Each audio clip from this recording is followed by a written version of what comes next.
Welcome back, my math party people. Anderson here, your ASVAB coach. And if you've been paying attention to the class schedule this month, I'll go ahead and tell you about my full program. It's where you can get all of my classes, all the recordings. You can also get my help via text whenever you want. That's included. You can also get all of my extra practice, confidence building practice problems with those video solutions.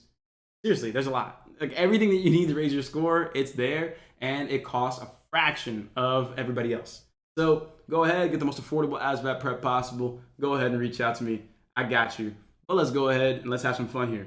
So the question is, completing the statement. The area of the bigger wheel is blank the area of the smaller wheel. Okay, now why did I start with that? Well, we want to start with the question. We want to start with what we're supposed to be answering. Because if we're not, then it kind of just feels like there's just a ton of information and we don't know what to do with it. So we do need to position ourselves to really understand what's going on and then make the proper decisions moving forward. So there we go. The area of the bigger wheel is blank the area of the smaller wheel. Now let's read the situation here. The situation reads, after a complete revolution, a wheel travels twice the distance of a nearby smaller wheel after a complete revolution. So, okay, what does that mean then? Well, it means that if we have a circle here, and let's go ahead and say we have a circle here, really what we're saying is, okay, when this wheel rolls, let me just move this kind of over here. If we kind of, roll this wheel, we're basically saying that that wheel covers twice the distance as, let's go ahead and say, this wheel over here. I'll just use red. So we have, like this is, the distance. This is double the distance, 2D. All right, we'll just say D for distance, then 2D for double that distance. I think I got it backwards here. If I say D here, that'll be 2D. That'll be twice the distance there. So excuse me there. It's morning time where I'm at right now. So with that said, how is this useful? As always, my ASVAB party people, thank you for watching this video. Before we continue, just wanted to remind you that if you're struggling with the ASVAB, if you struggle with test anxiety, blanking out on problems, then you need to consider the ASVAB All-Access Program. Thousands of my students have tried it out, and they have always raised their scores if they use it the right way. Because there's always a way to learn for whatever method you like best. From recorded lessons, to live classes, to guided practice videos, to printable worksheets, to speed drills to help you test and raise your confidence and speed, to casual practice that comes with video solutions. Every single way that you can think of, over 10,000 questions, all of it lined up for you, ready for you to get started right now. So at the very least, check out the link in the description so you can see exactly how it works and why, again, over 1,000 of my students have raised their scores with it all the way through. I'm proud of you. Let's keep working hard and let's get back to the video. But don't forget, check out that program. I think you'll like it. How is this useful?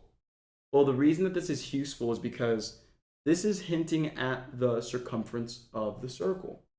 How do I know this? Well, think about it like this, right here.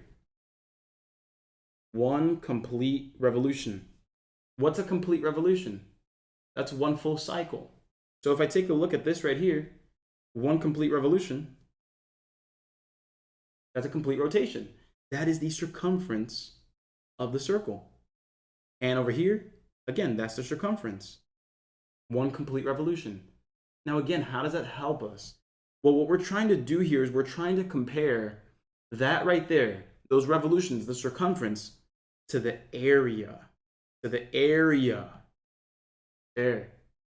So I'm going to tell you right now, the answer is going to be 4 times. Okay? The answer is going to be 4 times, but here's why. The reason why is this. If I look at the smaller circle and the bigger circle, what I know is that if I look at the smaller circle first, the smaller circle, we can say that the circumference is equal to 2 times pi times r, right? 2 pi r. That is the formula for circumference. There's also pi times diameter, but I'm going to use radius because guess what? The area uses the radius. So pi times the radius squared.